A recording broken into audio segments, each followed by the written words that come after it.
Bienvenidos.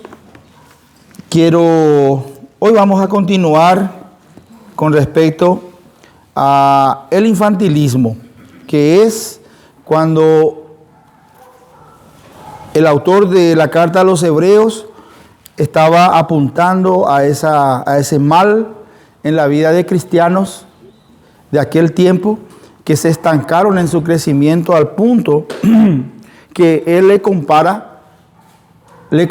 a ellos como a niños que necesitan recibir leche. Cuando dice el autor a los Hebreos, ya deberían ellos de haber sido maestros. O sea, cristianos quienes estaban como para dar, no solo para recibir. El infantilismo. Y habíamos visto que uno de los problemas de la persona que sufre de este mal espiritual es la falta de discernimiento. No puede discernir. Es como aquel niño que no puede entender que algo es peligroso. Y habíamos visto que Dios, nuestro Dios, proveyó dos elementos fundamentales para que el cristiano pudiera crecer espiritualmente y ser capaz de discernir.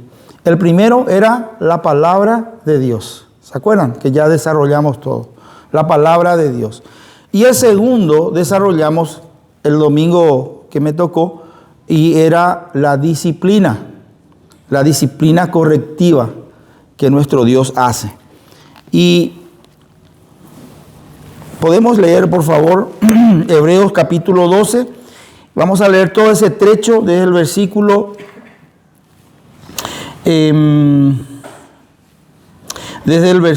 4 en adelante, para hacer memoria nada más de lo que veníamos desarrollando.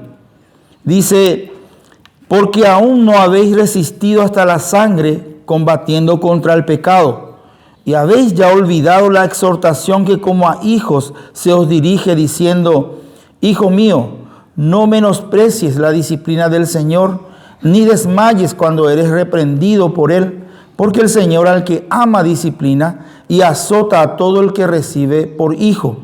Si soportáis la disciplina, Dios os trata como a hijos, porque ¿qué hijo es aquel a quien el Padre no disciplina?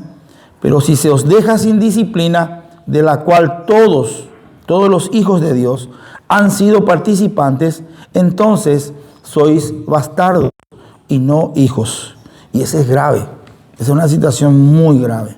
Ser un bastardo, hermano, no es otra cosa que estar condenados al infierno, porque no soy un hijo de Dios redimido por el Señor. El 9. Por otra parte, tuvimos a nuestros padres terrenales que nos disciplinaban y los venerábamos. ¿Por qué no obedeceremos mucho mejor al Padre de los Espíritus y viviremos? Y aquellos, nuestros padres terrenales, ciertamente por pocos días nos disciplinaban como a ellos les parecía. Pero nuestro Padre, el Padre de los Espíritus, para lo que nos es provechoso, para que participemos de su santidad. Es verdad que ninguna disciplina al presente parece ser causa de gozo, sino de tristeza. Pero después da fruto apacible de justicia a los que en ella han sido ejercitados. Habíamos dejado nosotros una pregunta, boyando ese domingo. ¿Cuál es el propósito final de la disciplina del Señor en sus hijos? Bueno, la disciplina intenta también darnos crecimiento. El crecimiento nos va a permitir discernir entre lo bueno y lo malo, ¿sí? Pero finalmente, lo que el Señor o el propósito que el Señor tiene para que yo crezca y sea capaz de discernir entre lo bueno y lo malo es justamente tomar la mejor decisión para mi vida cristiana. Y eso lo revela aquí el versículo 10. Si podemos volver a leer el versículo 10. Capítulo 12, 10 dice: y aquellos, nuestros padres, ciertamente por pocos días nos disciplinaban, como a ellos les parecía. Pero nuestro Padre Celestial, para lo que nos es provechoso. Y miren, para que participemos de su santidad. Ese es el objetivo final de la disciplina del Señor. El propósito final es que podamos participar de la santidad del Señor. La pregunta es ahora, ¿qué es santidad? ¿Podemos tomarnos alguna? No tengamos miedo de equivocarnos. Vamos a enriquecer. ¿Qué es santidad? Por ejemplo, para mí santidad es un canto gregoriano, mujeres con velo, varones así agachados. ¿Eso es santidad? Ser apartado. Apartado para que participemos de su santidad, de la santidad de Dios. Vamos a avanzar. ¿Alguien quiere decir más algo aparte de lo apartado que dijo Mirta? Apartado. ¿Apartado de Dios? Ok, apartado del pecado para Dios. Porque si yo me aparto más del pecado y me quedo ahí, no está completa la santidad. Acá el Señor quiere que participemos de su santidad. Y no puedo estar lejos de Él. Entonces, gracias hermana por esa acotación.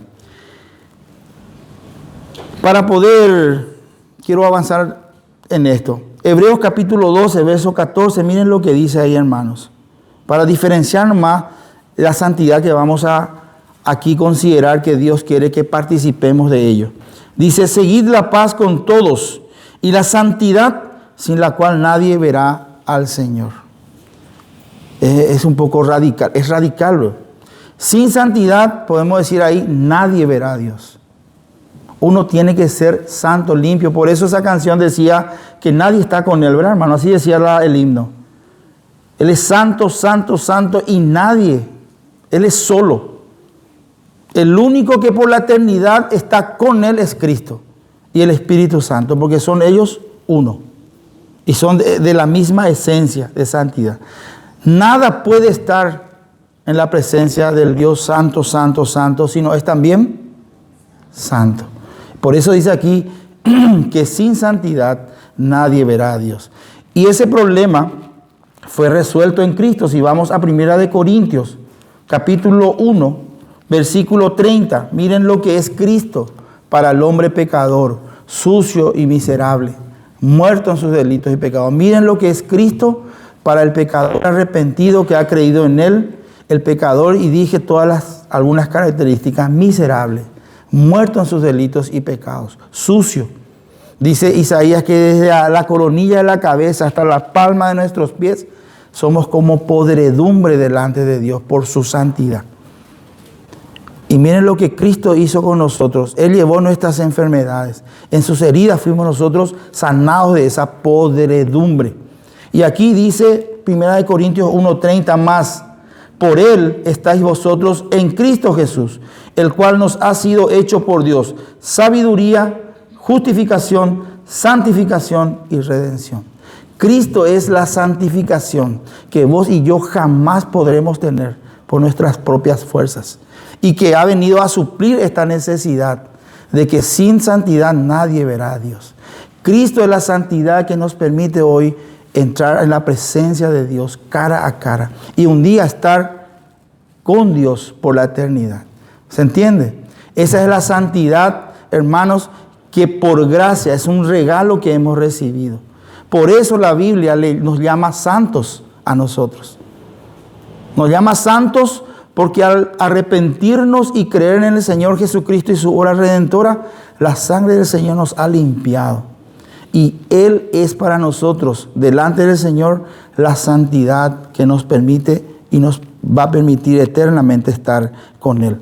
Ahora, 1 Tesalonicenses capítulo 4, versículo 3, otra vez aparece ya como un mandamiento la palabra santificación o santidad. Miren lo que dice: porque ya sabéis, dice el 2, qué instrucciones os dimos por el Señor Jesús, pues la voluntad de Dios es vuestra santificación, que os apartéis, y ahí lo que la hermana dijo, apartarse, que os apartéis de fornicación. de todo pecado realmente. La naturaleza, la esencia de esa palabra habla de todos los pecados. La voluntad de Dios, hermanos, yo ya soy santo en Cristo Jesús. Ya ese problema que yo tenía para poder ver a Dios, yo tenía que ser santo, ya está suplido en Cristo. Pero ahora el Señor me llama a compartir su santidad, a santificarme. Y ese sí es un proceso. Y ese sí es una responsabilidad mía como hijo de Dios. Por eso el Señor quiere que crezcamos espiritualmente y que a su vez seamos capaces de discernir entre lo bueno y lo malo, para que yo pueda tomar decisiones de fe correctas que me permitan participar de la santidad de Dios, que me permita vivir lo que yo soy de una manera genuina, real. Yo soy santo y el Señor me dice: Antolín, ahora trata de conducirte como un santo. ¿Me entienden? Para que mi vida pueda ser coherente con lo que soy. Por eso, hermanos, es importante examinarse uno a sí mismo, si está en la verdadera fe. Porque yo, por decir que soy cristiano y por decir que la palabra dice que yo soy santo en Cristo, pero hermanos, mi conducta es contraria a lo que yo digo que soy, hermano, allí hay un problema. Y encima, si Dios no me castiga por la desobediencia en la cual estoy viviendo, peor, dice, entonces soy un bastardo y no un hijo. Porque si soy un hijo, Dios no me va a dejar sin disciplina. Porque al bastardo, al que no es hijo de Dios, hermano, le espera un juicio final en el infierno, donde eternamente, hermano, va a sufrir la agonía de estar separados de su Dios, de su Creador, donde Dios no quiere que vaya nadie si es posible. La voluntad de Dios es que todos los hombres procedan al arrepentimiento y a la fe en el Señor Jesucristo. Pero eso es una decisión nuestra. Y el que viene a la iglesia, se bautiza, hace todo lo que tiene que hacer de manera puntillosa, pero no le tiene a Cristo en su corazón como Salvador y Señor de su vida. Hermano, si no se entregó íntegramente, incondicionalmente al Señor Jesús, ese es un bastardo. No es un hijo. Es terrible, pero es mejor, hermano, que eso nos asombre, nos estorbe, nos asuste, porque eso nos va a llevar a examinarnos a nosotros mismos. Porque un día el Señor Jesús va a decirle a gente que pensaban que eran hijos de Dios, tal vez porque venían a la iglesia o porque se bautizaron o porque participaba de la obra, a muchos de esos le va a decir: hermanos, apartados de mí, no los conozco, hacedores de maldad. Y le van a decir a esta gente: pero Señor, si hemos predicado en tu nombre, hemos echado demonios en tu nombre, sí, en el nombre del Señor hicieron. Pero ustedes, yo no los conozco, porque son hacedores de maldad. Hermanos, acerca de esta santidad progresiva del cual yo soy responsable como hijo de Dios, es lo que el Señor, hermano, quiere que yo participe. Y para entender un poquitito mejor la santidad, que no es, hermano, esa figura que yo tengo en mi mente de señoras encima de todo de edad, ya con velo, y ahí, y el varón ahí también, hola hermano, así lo te habla. Y pensamos que eso es santidad. Aparte es caigüe, hermano. Yo cuando me iba en esos lugares me acuerdo de niño. Qué caigüe que era, aburrido. Dígame si no tengo razón. Me recuerdo que conozco la historia del hermano Lalo, de mi cuñado, y dice que él se enfermaba los varones a esos lugares. Prepárate, mi hijo, vamos a irnos a la iglesia. Él ya se enfermaba, pues no se quería. Era terrible, era. Bueno, vamos a ver un poquitito que eso de todas maneras sigue imperando en la mente nuestras muchas veces y también del mundo. Quiero, hermanos, considerar esta palabra de Hebreos capítulo 12, versículo 10, si me puede poner por traer el hermano Benjamín, versículo 10, ahí donde dice: para que participemos. Esta palabra participar, hermano, es clave, para que podamos nosotros dimensionar un poco en su real significado, lo que significa santidad. Y que no es algo aburrido, que no es algo caigüe. que no es lo que nosotros muchas veces pensamos o el mundo piensa. La palabra participar, hermanos, es una palabra griega que transmite el sentido de disfrutar un banquete o comida. Participar, hermanos, es una palabra que transmite la idea de disfrutar comiendo un banquete, una comida riquísima. Y vamos a Hechos capítulo 2, versículo 46, donde aparece esa misma palabra, pero ya en su contexto de comida. Hechos capítulo 2, hablando de Lucas, hablando ahí de la primera iglesia que se formó después de que el Espíritu Santo bajó. Hechos 2, capítulo 2, versículo 46. Miren, esta es la característica de aquella primera iglesia, la iglesia primitiva le llamamos.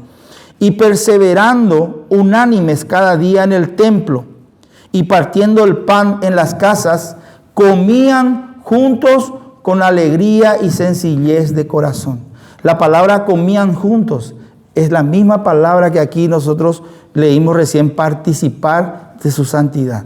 La palabra es metalambano, está en el diccionario griego 3335, si alguien quiere verificar.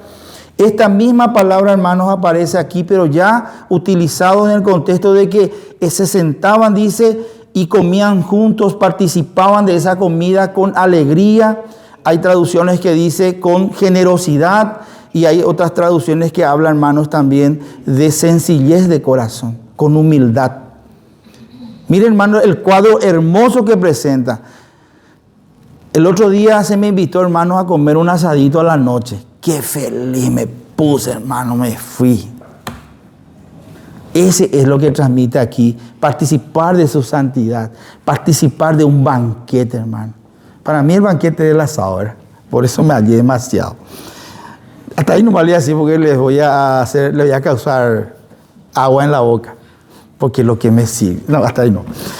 Hermanos, qué contento me puse. Ese es, hermanos, la idea que transmite la palabra del Señor cuando dice que Él nos disciplina para que participemos, para que disfrutemos esa parte de la santidad de nuestro Dios que está dispuesto para nosotros. Entonces la disciplina, aunque no es causa de gozo al presente, es necesario para disfrutar de la santidad. La santidad tendría que ser un disfrute, ¿sí? No algo caigüe. Segunda de Timoteo también utiliza, hermanos, capítulo 2, versículo 6, cuando dice que el agricultor tiene que trabajar primero para después participar de los frutos. En otras traducciones dice para poder disfrutar de los frutos de su trabajo.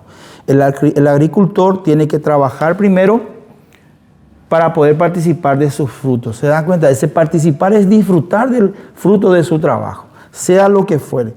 La palabra participar, comían juntos, nos habla entonces, hermanos, de la idea de disfrutar un banquete, de celebrar, de deleitarnos en un banquete. Eso es la santidad, hermanos, que el Señor nos habla, que tenemos que nosotros entender. Hay conceptos distorsionados, como ya dije al principio, que la santidad es aburrido, que lo único que divierte y causa placer es el pecado. ¿Verdad que es así, hermanos? Por eso pecamos. Pensamos que solo el pecado nos causa el disfrute que aquí el Señor quiere que entendamos, su santidad también. Y verdaderamente su santidad nomás nos da el verdadero disfrute. Por eso pecamos. Pensamos, hermanos, que en el pecado solamente hay disfrutes y placer. Y no es así. Ese es un engaño. Cuando atendámonos a cuando Dios creó todo lo que creó y amobló, preparó todo y le puso a Adán y a Eva. ¿Necesitaban algo Adán y Eva para ser felices? ¿Para sentirse plenos? ¿Para vivir? ¿Necesitaban algo? No. Pero cuando después pecaron, todo se descompuso. Entró la muerte y las tinieblas cubrió la hermosura de esa santidad en la cual ellos vivían, hermano. Ese es el pecado.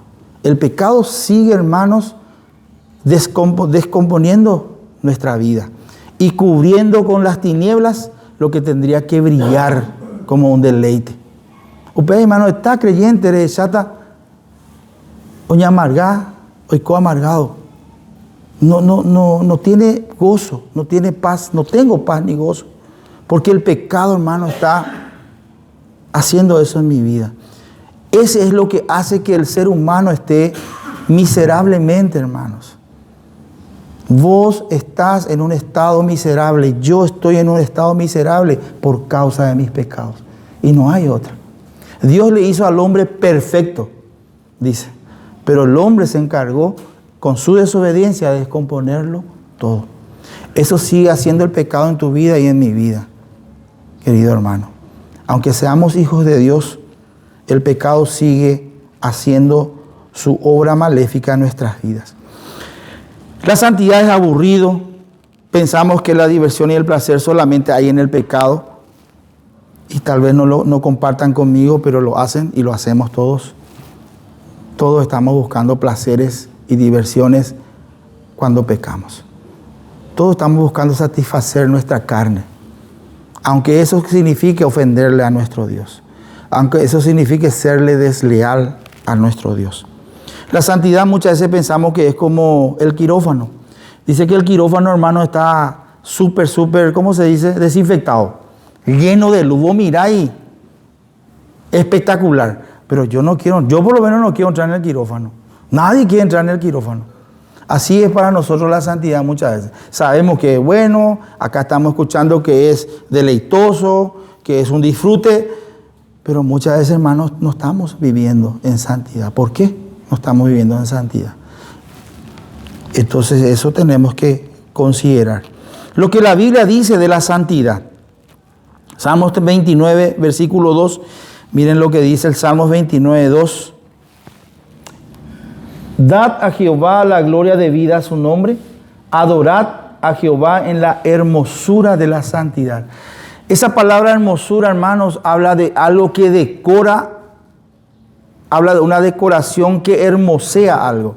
Habla de una decoración que hermosea algo. Y ahí dice la hermosura. Para la Biblia, la santidad es hermosa. La santidad es hermosa. Por eso, hermanos, es que cuando nosotros, como hijos de Dios, hacemos cosas, pecamos contra Dios, y con eso, hermanos, el pecado empieza a hacer su trabajo en mi vida. Primero, de amargarme la vida. Segundo, de opacar la hermosura de la santidad que Dios quiere que yo comparta con Él. Entonces Dios tiene que disciplinarme. Tiene que disciplinarme. Porque Él es mi papá, mi Padre Celestial. Es como, hermano, cuando vos preparás le estaba diciendo a mi esposa, yo dije un poroto, esos porotos, pata de poroto, lleno de, se ríe la hermana, lleno de sustancioso, lleno de alimento, de colágeno para mi rodilla que me duele, lleno de eso, ¿verdad? Y después de terminado, vos le llamás a tu hijo. Le llamás a tu hijo para que venga a comer y no viene. Entonces te va a buscarle y le encontrar, hermano, está lleno de tierra su boca, su ujaena. Hijo, deja eso, venía a comer. No, mamá, no quiero, o papá, no quiero comer. Yo quiero, te dice. Y vos sabés que eso, ¿qué le va a hacer? Daño. Le va a enfermar. Y no quiere comer lo que realmente le va a hacer bien. Entonces, ¿qué hacemos nosotros como papá o como mamá? Le disciplinamos, ¿verdad? Para que obedezca la orden de hacer lo que le conviene a él. O tal vez nos podemos comparar también nuestra vida como cuando nos vamos en un banquete, en una fiesta de boda. Y tenemos tanta hambre, hermano, tanta hambre, y los novios no vienen. Y tienen que venir los novios para que se pueda servir el banquete.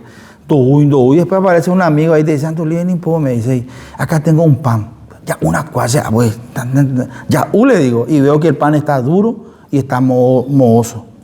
Pero yo tengo tanta hambre que como. Chiquitito por lo menos para aguantar hasta que venga. Después, hermano, de una hora vienen los novios, se sirve el banquete. Hace años como hace, pues hacer. Él me hace, me dijo a mi amigo. Y ¿saben qué, hermano? Termino no pudiendo disfrutar del banquete. Y así muchas veces, hermano, el diablo ese que viene y te invita a cenar el pan mohoso. Y en vez de disfrutar la santidad de Dios, hermano, estamos muchas veces en el fango, en el barro.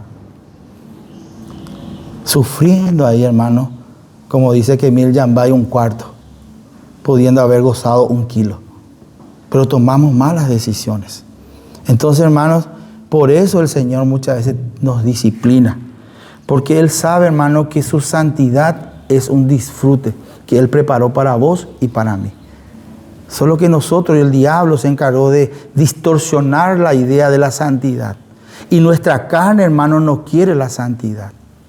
Y todo lo que hacemos, hermano, contrario a la santidad, es porque mi carne, hermano, es más fuerte que los deseos del Espíritu.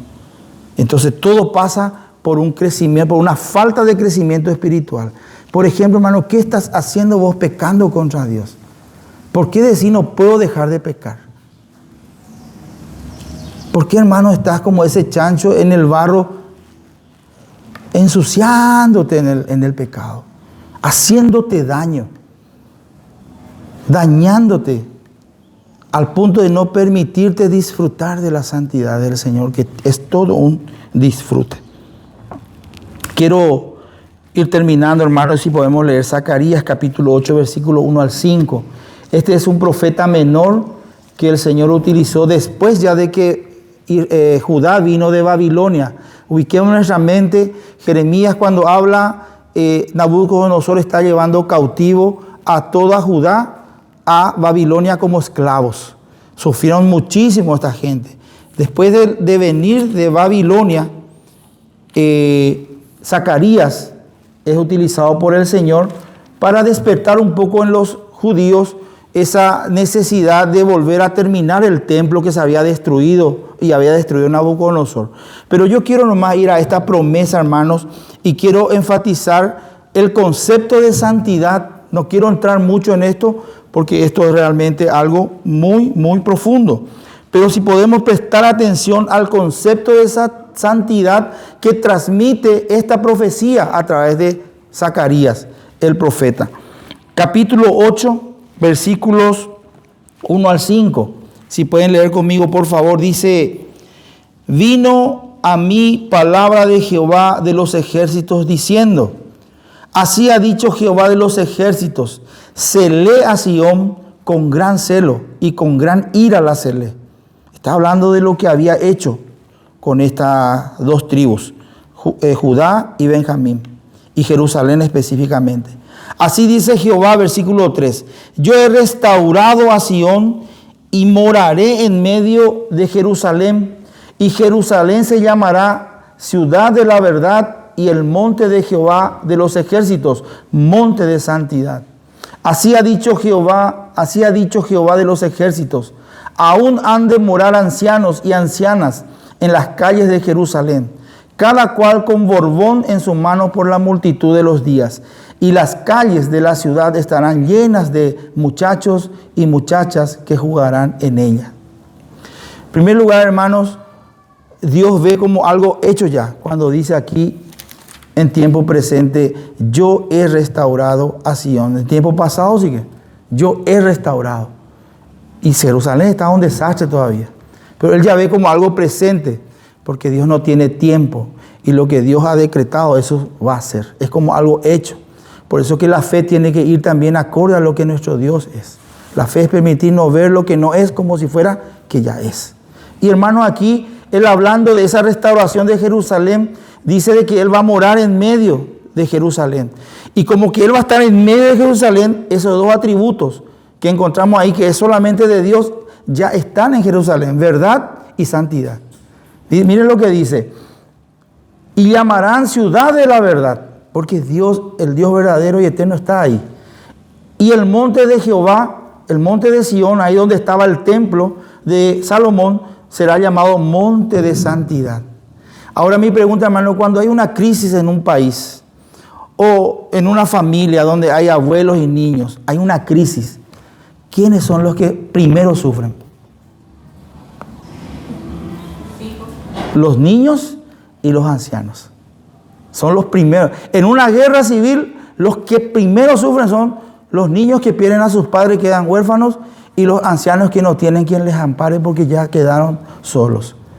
En cualquier crisis, hermano, problema que hay en la familia, en una ciudad o en un país, o en una guerra entre países, los que primero sufren son ancianos y niños. Y miren que aquí Dios utiliza la figura de ancianos que van a estar caminando con su borbones bastón, con su bastón, algunos guapitas. Yo les suelo ver a los ancianos así que se sientan frente a su casa y feliz les siento. Porque se siente protegido, se siente, seguramente sus hijos le tienen como tiene que ser. Y él está ahí, o si no, comandante más desde su silla. Es una figura de un anciano que está seguro, que está satisfecho, que está contento, puede caminar por las calles con libertad y seguridad. Esa es la imagen que transmite Dios en esta profecía. Y después habla de niños. En el monte de la santidad vamos a ver niños. Va a haber niños jugando, porque hay seguridad, porque hay disfrute, porque hay alegría, porque hay libertad. Eso es la santidad. Miren cómo Dios transmite la idea de su monte santo.